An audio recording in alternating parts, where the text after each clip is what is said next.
every chicken loves a butter massage before it takes a French steam bath in a cocotte with aromatic vegetables and herbs.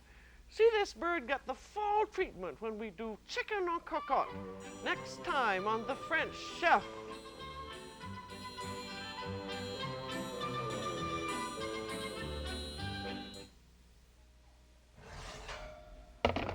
This is a cocotte.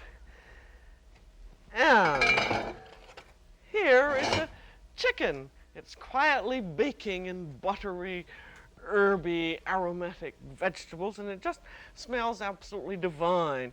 We're doing poulet en cocotte today on The French Chef.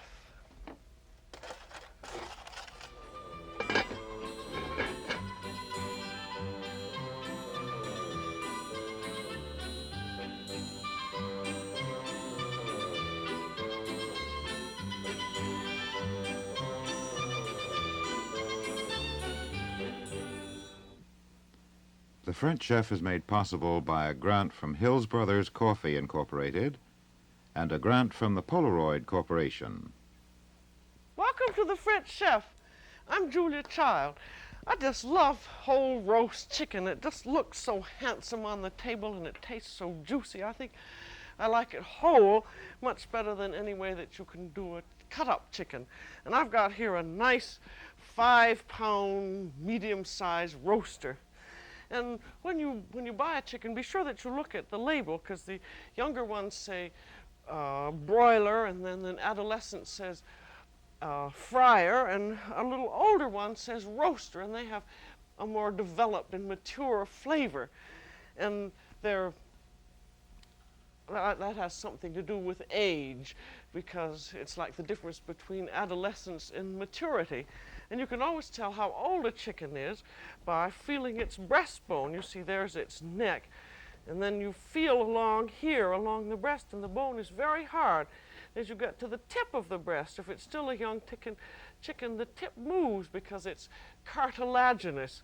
And this is a very good test for any kind of poultry or for a game bird. Say if you had a pheasant and you could still feel the tip of its breastbone move, you know that it was still tender enough to roast.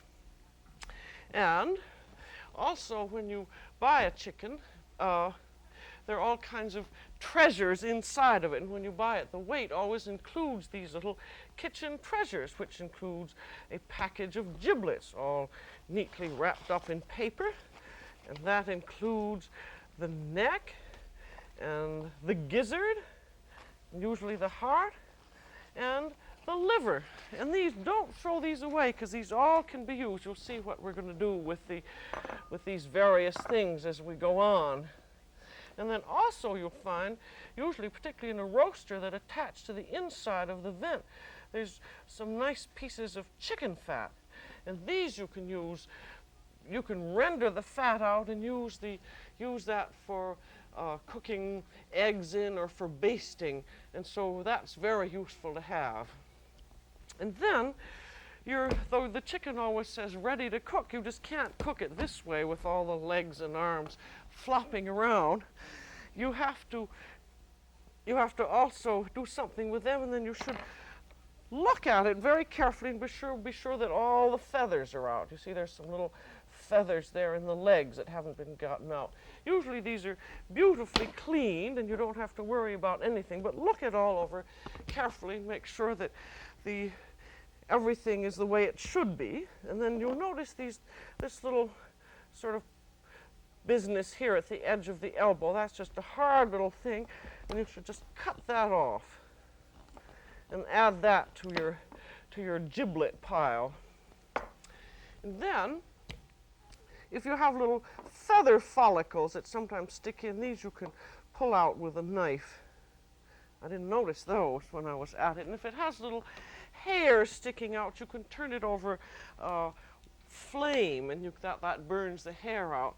And then there's something else I always like to do with chicken, which is to take out the wishbone, which is up at the top of the neck. And if you take out the wishbone, you'll find that it's much easier to carve the chicken.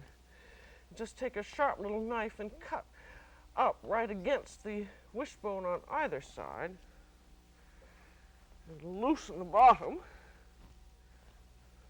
This is just one of these little tricks that makes things easier. Then you see you come up to the top and then just twist it out at the top. And then you add that to your giblet pile. And then most of the chickens, they don't take the neck off. This is an awfully long neck, and when you truss it, it's going to get in the way. So that you just cut off too. It goes very quickly if you manage to get it just between the vertebrae, which I usually never manage to do.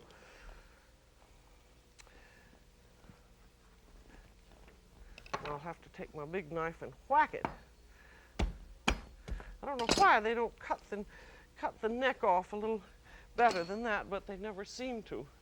And then you want to truss the legs and the wings to the body so it's going to look nice when it's on the table. Also, if you roasted it with the legs flopping, the legs might fall off before the chicken was done. And you can put skewers in, which would be long metal things that would just go into the chicken and hold it together. But I don't like them because they stick into your hands and you can't turn the chicken around. Or you can tie it up with white string, but if you're going to do the way the French do, you will use a big trussing needle like this with a hole in it, and white kitchen string. I get from my butcher white corned beef twine, which is very good. Now, if you can't find a needle like this, you might, in a hotel supply store, find one like this with a wooden handle. And in this case, you can't pull it all through. You just push it through with the string and then take the string off and pull it out again. But you'll see what I do is I'm going around it. Now take your wings and turn them akimbo. That's just bending them back. And then we're going to truss the top half first. And take the legs and bend them right down so they go under the armpits. And then take your big needle and go right through under the legs and pull your thread through, leaving an end on one side here. And then turn the chicken over. And you've got some neck skin here. And that you're going to pull up over the edge of the neck, and then take your needle and go through one wing, and then up through a bit of the back and catch hold of the neck skin.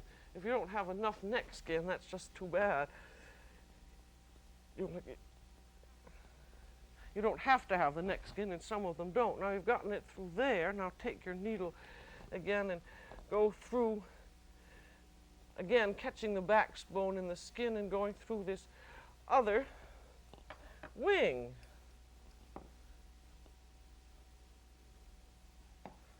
Then see, you have attached the two wings so that it's gone through the backbone. And to keep the string from coming out of the needle, I've tied a little knot in it there. Then turn your chicken over, and here's the string where you entered. Now you're just going to make a tie here. So make a twist, and then make another twist, and that keeps the string from slipping, and then pull it tight. And make your knot there. And then cut it off, but leave about 2 inches of string, and you'll see why later. Now another thing, if you don't have one of these trussing needles, here's another thing you can do. You can get a wooden knitting needle and drill a hole in it, and then just cut the end off. You can get a dentist to do that if you don't have somebody handy in the cellar. And now after you've trussed the top end, you're now ready to put in the filling. And the reason you truss the top end first is so that the filling won't fall out. But we're going to roast this in the French way, and we're not going to have a real filling. We're just going to have a flavoring, because most French small chickens are done this way. They just have a flavoring in, and no actual filling. And I think they cook much more juicily. So first you want to have some salt, and just tip it up and sprinkle about half a teaspoon of salt in there. This is about a 5-pound chicken. and then some kind of herbs. I'm going to use about a good half teaspoon of dried tarragon. That's a lovely herb with chicken, and if you're good in the garden, you can grow it yourself. And then some finely chopped onions or scallions, and then a little bit of celery if you haven't, just the leaves. And then you want to cap it all with a bit of butter, about a tablespoon, and just plop, that goes in. And then you're ready to truss the bottom of the chicken. You can also put the liver in at this point, because then the liver cooks with the chicken and has a very nice flavor. So there we are. That's a nice little surprise package inside. And now you're ready to truss the bottom of the chicken. And so take your needle and go through this tail piece, pull it through, and then you want to go through the top of one drumstick, and then through just the point of the breast, and then through the top of the other drumstick. You see, that looks just, see there are your two drumsticks and the end of your breast, and then pull that through. Now this doesn't hurt the chicken at all to have these holes made in it. And then tie it again, making a double twist. You see, that's tied the legs and closed the cavity at the same time. So that's a very nice system. And then again, leave about 2 inches. Now see what a nice little picture that makes. See, that's just as neat a little package as you could see. And now we are ready to have a butter massage. And that's always very good for the chicken, and I think it makes the cook feel good too. So just take some softened butter. You could use chicken fat if you wanted, and just massage it all over, massaging the butter in. This is a good thing to do also if you're trussing the chicken ahead of time, which you can do if you're just doing one of these simple flavor fillings. And then that keeps the chicken skin from drying out. And now this is all ready to roast or to spit roast or to poach or to casserole roast, which we're going to do. And this has to be, we're going to brown it first, because this is going to roast in a casserole, and for cosmetic reasons, it's a good idea to brown it. Though if you're doing a regular, say, a breadcrumb filling with a chicken, do not, it's not safe to stuff it first, because the stuffing might sour. But with a little one like this, it's perfectly all right. Now we have oil in the pan here, just plain cooking oil, and I'm using just a big oval skillet, which I got in France when we were there, and I love it for browning things. And then you see why I have these strings on top, because they're easy to hold the chicken with. And put it down on the breast first, and you want moderately hot, moderately high heat. And it's going to take, about a minute or two in each position to brown the chicken nicely. And then while it's browning, I'm going to get the casserole it's cooking in. A casserole in French is called a cocotte. This is made out of enameled iron, and it's a very useful size because you can cook stew in it or anything else. There goes some butter in. I've got to keep watching this chicken so it doesn't brown too much. And then some little aromatic vegetables. This is some celery. For this 5-pound chicken, you probably want about, say, 1/4 cup of celery, and then a small onion, and just slice them up. And all of these aromatic vegetables we've used frequently before, and they just give a lovely flavor to things when they're cooking. Here's a scrubbed carrot. I'll put in about half of this carrot, not all of it. And then all of these go into the casserole. And then you can also put in the these giblets along with it, because these cooking along with the chicken will give a very nice flavor. So there's the neck, and there's the gizzard, and another piece of neck, and the heart, and the wishbone. Then this should cook slowly while your chicken is browning, so because you want the vegetables to soften. I'm going to put this off on the side and let it cook with the cover on because it goes a little better. You see that's browned nicely on this side, and you want to get the brown on the legs too. So you just have to keep turning it. And you want to be very careful that you don't over brown it. So in other words, be right next to it. And if it gets too hot, you can take a two-pronged fork, you see, and you can lift it by the string. So you can see how useful that is. I'm not going to brown the whole thing because it would take too long. I just wanted you to see how you did it. And now, we will say this chicken is thoroughly browned. And carefully, and then just move all the vegetables to the side and just put the chicken in, breast up. Then you're ready for the final flavoring before the chicken goes into the oven. And we want a little butter on. As the French say, la cuisine au beurre est toujours meilleure, which means there's nothing better than butter in cooking.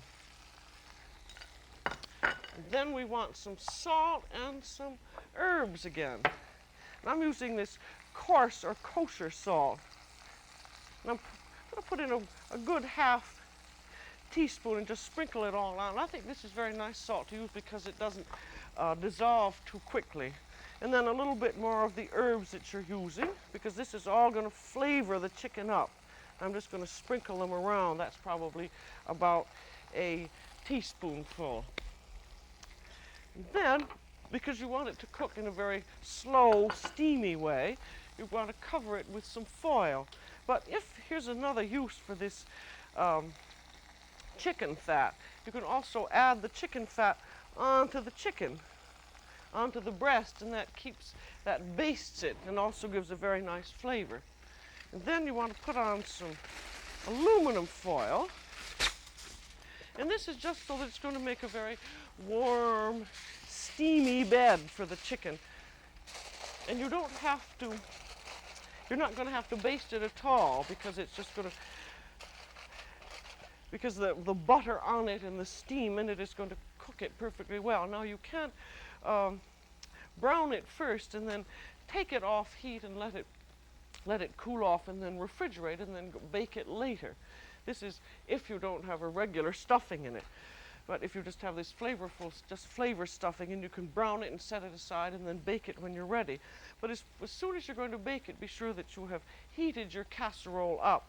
Because this is when this goes into the oven, you want it to start immediately cooking.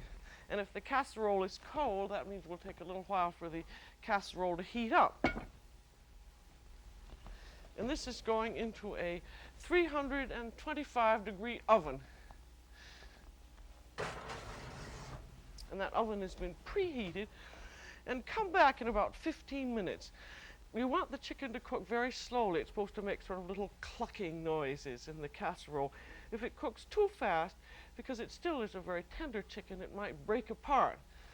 So check in about 15 minutes and take a look at it. And if it's going too fast, turn the oven down. Probably you'll end up cooking it at about 300 degrees. And this is in the lower third of the oven. And then, in about an hour and a half for a 5-pound chicken, it should be done. And I want to show you how you can tell when it's done.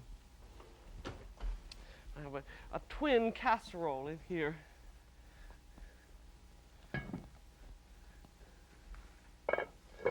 Now there it is. And it has really the most lovely smell because of all of those herbs. Now, to tell when it's done, you have several ways of telling. You lift the legs up and they should move in their sockets. a little bit, and then you take your fork and press in the thickest part of the drumstick. And notice the juice that comes out. The juice should be absolutely clear yellow. And if there are any traces of rosy in the liquid, it means that the chicken isn't quite done. And then press it also with your fingers, and it should feel soft and done when you press it. And then you have your final check, which is to drain the chicken. And when you drain it, all the juices from the vent should run perfectly clear and not rosy. I'm going to drain it on this big carving board. And drain it, just stick your fork in it and lift it up. And watch all those juices come out. And if the last drops of juices are slightly rosy in color, it means that the chicken is not quite done, so let it cook 5 minutes or so more. It's a tragedy to overcook the chicken. So, but it's terrible if it isn't cooked enough. So I think one of the most difficult things is to tell exactly when it's done, but if you try these 3 tests, I think that you'll find that you'll have it just done right. Now we have these, you notice these beautiful juices that the chicken is made all by itself in this casserole. And so I'm going to make a sauce out of them. Now one thing about timing, estimating a chicken, you often read that a certain number of minutes per pound, like 20 or 25 minutes per pound, is the way to tell, but that is not a good way, because you can't rely on it, because the larger a chicken is, the less minutes per pound it takes. And I found a very satisfactory way is that you count on a basic 45 minutes for each chicken, and then you add 7 minutes for each pound of its ready-to-cook weight. In other words, if the chicken weighs 1 pound, you have 45 minutes, and then you have 7 minutes. 7 minutes added. And then if you have a 5-pound chicken like this, you have 45 minutes, and then 7 times 5 is 35, so that makes 80 minutes. I hope you follow me in that. But I found that it does work out very nicely. And now with these sauces, which are delicious, we're going to add some, you can add some wine and boil them down, and it's going to make a very nice sauce. So I'm going to put in about, 1/3 of a cup of port wine and just let those boil away. You don't have to add any wine at all if you don't want. I just rather like it, and it also gives a lovely French flavor to the chicken. And now, with this casserole roast chicken, I'm going to show you how to carve it, because I think one should always know how to carve a chicken. I'd better get my glasses first. Now we have these, you first undo these knots. Here is this one here, just grab it by the knot part and pull it out. The other one, and here's the other one here. And just pull, and that whole thing comes off. I think if you want to learn how to carve a chicken, you have to learn how to do it in the kitchen, and then you'll be able to do it in the dining room. Because if you're doing it in the kitchen, nobody's going to fool around, nobody's going to bother you, and you can make a mess of it if you want. Now the first thing you do is to get off the drumstick part. And for that, you cut around the skin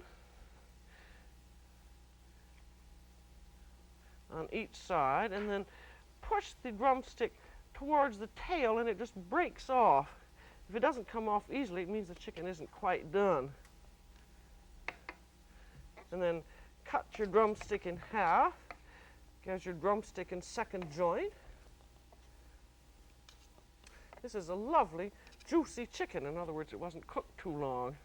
And then you want to get the wing off, and in the French method, you cut a little bit of the breast along with the wing, and then just follow right down the breast line, and that just breaks right off at the ball joint. You see, that gives a very nice serving of wing with breast. Then you do exactly the same thing to the other side. Remembering with this, you cut along the skin and then lift the bone up and bend it toward the tail, and that separates it from the second joint.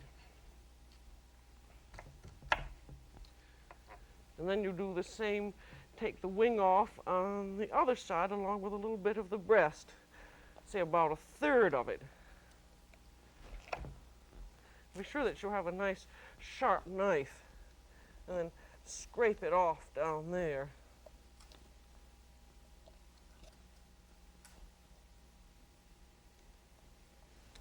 There, now you have the breast meat. And this method you can only do if you're in the kitchen, is to take a big piece of shears. Of course, you could take the breast and carve it, but in this method, you just take a big pair of shears and cut it off, separating the backbone. If I can get that off there, on each side.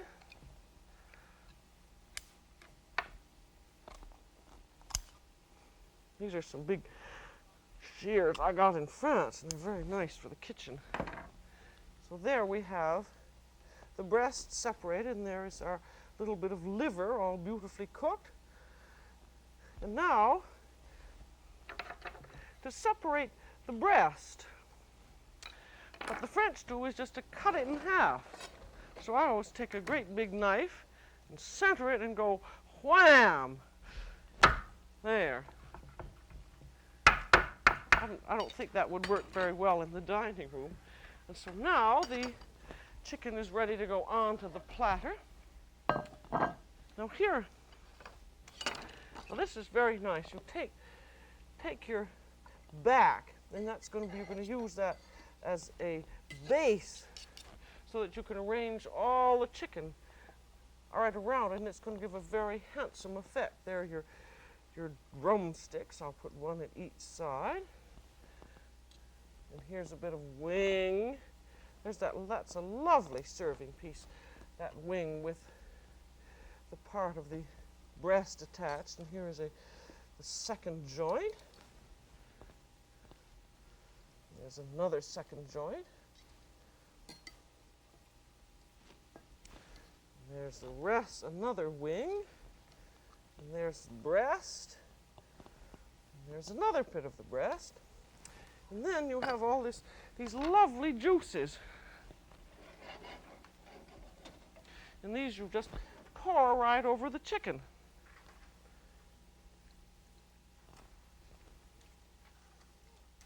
It smells so good. There, your chicken is now ready to serve. And I think really when it's ready to serve, you should serve it. And all you need with this is roast potatoes and French bread and a green salad and a lovely bottle of red Bordeaux wine. Really, I think you're going to love this casserole roast chicken. That slow cooking with that buttery herbal steam is just delicious. So that's all for today on The French Chef. This is Julia Child. Bon appétit. The French Chef has been made possible by a grant from the Polaroid Corporation and a grant from Hills Brothers Coffee Incorporated.